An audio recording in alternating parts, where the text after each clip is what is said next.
ભરૂચ જિલ્લા tyre association દ્વારા શહેરના જીએનએફસી કોમ્પ્લેક્સમાં આવેલા એસએનઆર ક્લબ ખાતે 23મી ફેબ્રુઆરીના રોજ સ્નેહ મિલન સમારોહનું આયોજન કરાયું હતું, જેમાં મલયાલી સમાજના સભ્યોએ ઉત્સાહપૂર્વક ભાગ લીધો હતો. આ પ્રસંગે યોજાયેલ સાંસ્કૃતિક કાર્યક્રમમાં બાળકોએ વિવિધ સુંદર સાંસ્કૃતિક કૃતિઓ રજૂ કરી હતી. ભરૂચ ટાયર એસોસિએશન દ્વારા અનેક સેવાકીય કાર્યો કરવામાં આવે છે, જેમાં રક્તદાન શિબિર, તમામ એસોસિએશનના સભ્યોનો જીવન વીમો, વિદ્યાર્થીઓના અભ્યાસ માટે સહાય સાથે કેરળમાં આવેલા વિનાશક પૂરમાં પણ ત્યાંના લોકોને આર્થિક સહાય પૂરી પાડવામાં આવી હતી. આ કાર્યક્રમમાં જીએનએફસી સિક્યુરિટીના હેડ જયેશ ચાકો અને એસએનઆર ક્લબના જનરલ મેનેજર સહિત મલયાલી समाजना आगेवानों उपस्थित रहा था.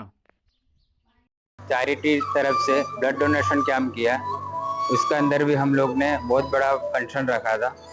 ये बार जीएनएफसी तरफ से भी हम लोग भी मिलके ये जो प्रोग्राम कर रहा हूँ उसका अंदर घना पब्लिक आया हुआ है और इसको जो नाम लिखा हुआ है स्नेहविरन 2025.